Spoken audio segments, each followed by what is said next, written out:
আসসালামু আলাইকুম এভরিওয়ান, কেমন আছেন সবাই? আমরা আল্লাহর রহমতে ভালো আছি আলহামদুলিল্লাহ।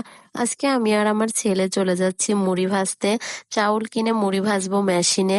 হাতে ভাজতে অনেক কষ্ট হয়, এই কারণে ভাবলাম যে মেশিনে যেহেতু মুড়ি ভাজে, মেশিন থেকেই মুড়িটা ভেজে আনি। আর আমি অনেকবারই ভেজেছি মেশিনে। মেশিনের মুড়ি ভাজাগুলো অনেক সুন্দর হয়।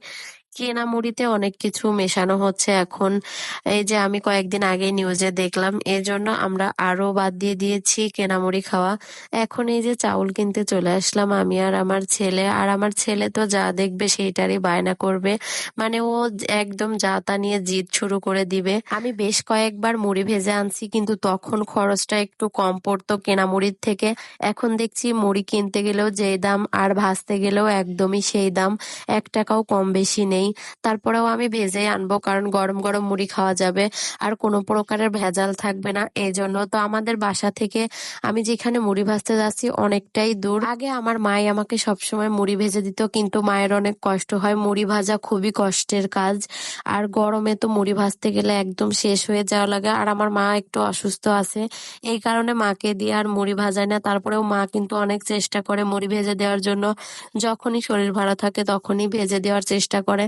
আর আমি মাকে কষ্ট দিব না বলেই মেশিনে মুড়ি ভাজতে যাচ্ছি। মা মুড়ি ভাজতে গেলে একদম সারাটা দিন লেগে যায়, কারণ মুড়ির ধান রাখলে সে কখনো কম রাখে না, ভাবে যে একবারে বেশি করে রাখি যাতে করে একবারেই ভাজা হয়ে যায়। তারপরেও সাথে আর একটা লোক রাখতে হয়, অনেক ঝামেলার কাজ। এই জন্য এখন থেকে মা আমাকে এখানেই পাঠিয়ে দেয়। আর এই যে এখন যে আধুনিক পদ্ধতিতে সবকিছু তৈরি হয়ে যাচ্ছে, এখন আর কেউ কষ্ট করতে চায় না, ভাবে যে কিভাবে সহজভাবেই খাওয়া যায় সবকিছু। কারণ একজন যদি বাসায় মুড়ি ভাজতে যায় তাকে সারাটা দিন ব্যয় করতে হবে, আর মেশিনে মাত্র 15 থেকে 20 মিনিটেই সেই মুড়িগুলো ভাজতে পারবে। সারাদিনের কষ্টটা মানে 20 মিনিটে হয়ে যাবে। তাহলে কি কেউ কষ্ট করতে চায়? আর এখানে দেখেন কত সুন্দরভাবে সিস্টেম করে মুড়ি ভাজছে। আর আমি যেখানে মুড়ি ভাজতে আসছিলাম, এই ভাইয়াটা খুবই ভালো, কারণ এখানে যত ভিড়ই থাকুক না কেন সে সব সময় আমার মুড়িটাই আগে ভেজে দেয়, কারণ আমি অনেক দূর থেকে যাই আর তাকে ফোন দিয়ে যাই। এই জন্য সে চেষ্টা করে যেন আমাকে আবারও না যাইতে হয়, এই কারণে। আর আজকের মুড়িটা মানে আগেকার দিন থেকে আজকের মুড়িটা অনেক সুন্দর হয়েছে মাশাল্লাহ, একদম চকচকা ছিল। আর ওইখানে মুড়ির মিল আর সামনেই আমার খালার বাড়ি। ভাবলাম যে খালার বাড়ির এত কাছে এসে তারপরে যদি না ঘুরে চলে যাই তাহলে কেমন হয়।